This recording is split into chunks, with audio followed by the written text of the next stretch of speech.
Halo, assalamualaikum warahmatullahi wabarakatuh. Nama saya Esti Jayanti.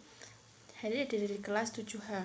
Di sini saya akan membacakan materi 9 yaitu tentang virus corona.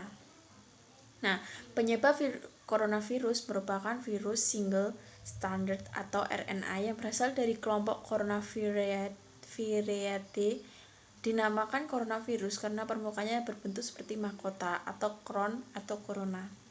Namun, virus corona dari Wuhan ini merupakan virus baru yang belum pernah teridentifikasi pada manusia sebelumnya. Karena itu, virus ini juga disebut sebagai 2019 novel coronavirus atau 2019 nCoV. Nah, gejala coronavirus bervariasi mulai dari flu biasa hingga gangguan pernafasan berat menyerupai pneumonia. Gejala corona yang umum dialami mereka yang mengalami infeksi coronavirus adalah 1. Demam tinggi disertai menggigil, batuk kering, pilek, hidung berair dan bersin-bersin, nyeri tenggorokan, dan sesak nafas.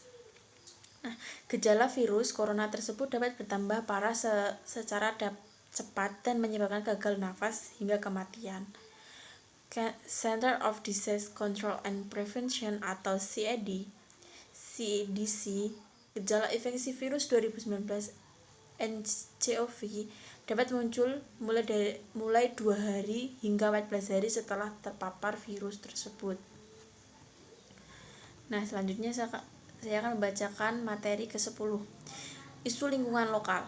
Nah, saat ini masalah lingkungan cukup sering diperbicarakan, sebagaimana telah diketahui bersama bahwa lapisan ozon kini semakin menipis. Dengan terus menipisnya lapisan itu, sangat dikhawatirkan bila lapisan ini tidak ada atau menghilang selama sekali dari alam semesta ini. Tanpa lapisan ozon, sangat banyak akibat negatif yang akan menimpa makhluk hidup di muka bumi ini, antara lain penyakit-penyakit akan menyebar secara menjadi-jadi, cuaca tidak menentu, pemanasan global, bahkan hilangnya suatu daerah karena akan mencarinya es yang ada di kutub utara dan selatan. Jagat raya hanya tinggal menunggu masa kehancurannya saja. Memang banyak cara yang harus dipilih untuk mengatasi masalah ini. Contoh penyebab dan dampak lingkungan lokal, yaitu kekeringan. Kekeringan air yang terjadi akibat sumber air tidak dapat menyediakan kebutuhan air bagi manusia dan makhluk hidup yang lainnya. Dampaknya menyebabkan gangguan kesehatan atau keterancaman pangan. Dan yang kedua adalah banjir. Banjir merupakan fenomena alam ketika sungai tidak dapat menampung limpahan air hujan karena proses influasi mengalami penurunan. Itu semua dapat terjadi karena hijauan penahan air harian berkurang. Nah, dampak dari banjir adalah gangguan kesehatan, penyakit kulit, keaktivitas manusia terhambat, penurunan produktivitas pangan, dan lain-lain. Dan selanjutnya adalah longsor.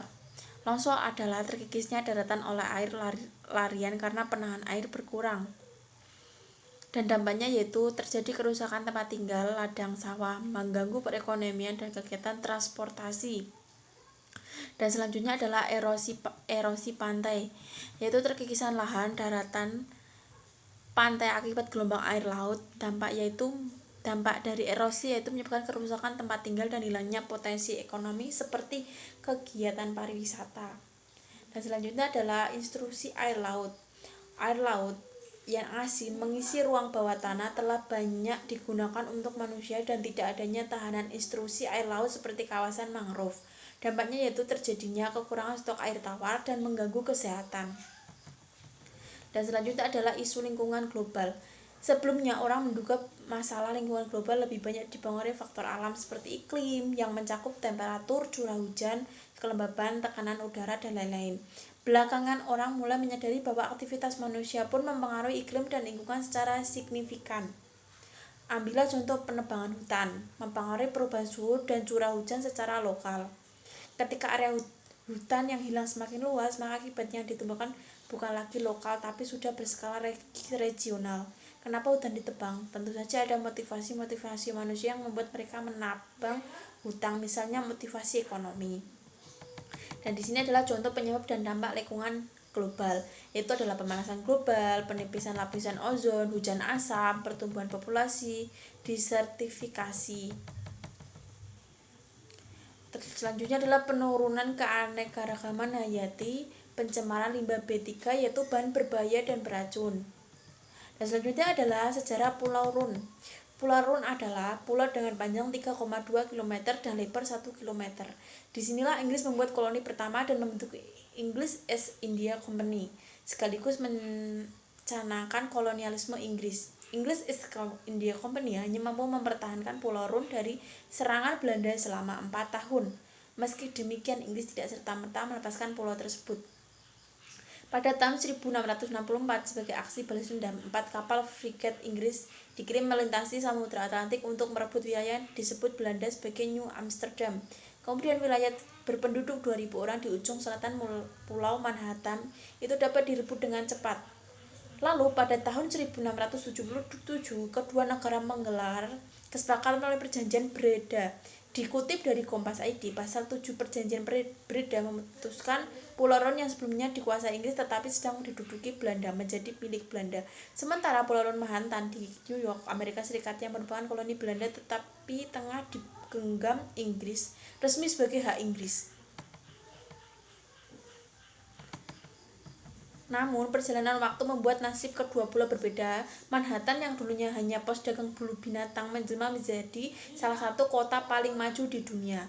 Pulau Manhattan menjadi pusat ekonomi global yang berada di jantung New York City. Sementara Pulau Run kini menjadi terpencil lantaran kemudahan perdagangan pala dan anjloknya harga sejak abad ke-18. Dan selanjutnya adalah sejarah Freeport. Wilson yang robohnya pada tahun 1960 mengunjungi lokasi tambang Papua. Wilson dan rombongannya pada Februari 1960 mengunjungi lokasi tambang Papua.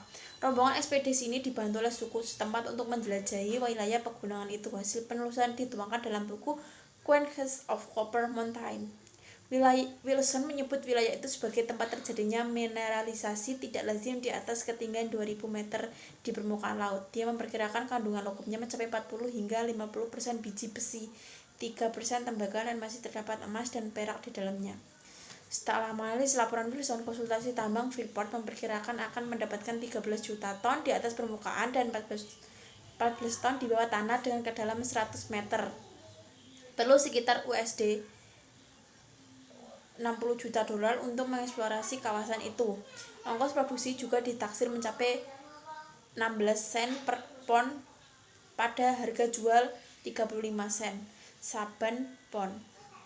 Dan begitu, Freeport menduga modal investasi akan balik dalam 3 tahun. Laporan ini kini tersimpan di National Archives, Washington DC, Amerika Serikat. Akhir 1961, Presiden Soekarno memerintahkan pendataan pasukan di wilayah itu. Freeport pun kian jengkel dengan sikap Presiden John Fitzgerald Kennedy, yaitu karena lebih memihak Indonesia.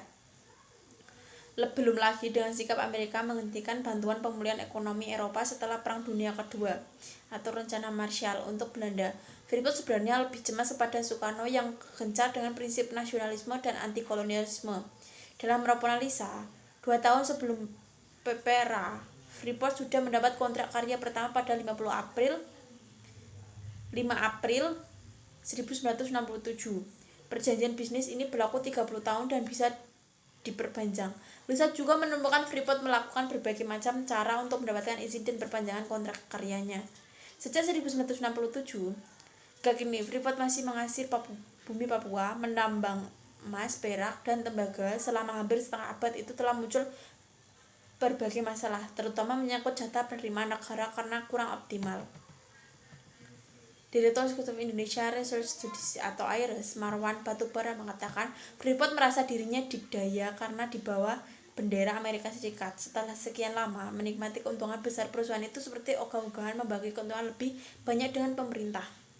Kontrak karya ditandatangani pertama kali pada 1967 berdasarkan Undang-Undang Nomor 11 Tahun 1967 karena ketentuan pertambangan. Berikut pada 1991, kontrak karya kedua kembali ditekan dan berlaku 30 tahun mendatang dengan opsi perpanjangan 2 kali, masing-masing 10 tahun. Pemerintah sempat meminta renegosiasi kontrak karya itu sebab beliau baru tentang pertambangan sudah lahir, yakni Undang-Undang Nomor 4 Tahun 2009 tentang minerba. Namun Freeport tidak mau mengubah kontrak sesuai akta itu. Polemik keberadaan Freeport Indonesia di tanah air kemudian menemui babak baru. Pemerintah yang memiliki ambisi merebut Freeport kemudian mengeluarkan peraturan pemerintah PP nomor 1 tahun 2007 tentang pelaksanaan kegiatan usaha pertambangan mineral dan batu bara atau minerba. Intinya, melalui aturan ini, pemerintah membuka peluang perusahaan tambang untuk ekspor konsentrat dengan syarat mengubah status kontrak karya KK menjadi IUPK. Selain itu harus tetap membayar bea keluar. Terima kasih. Wassalamualaikum warahmatullahi wabarakatuh.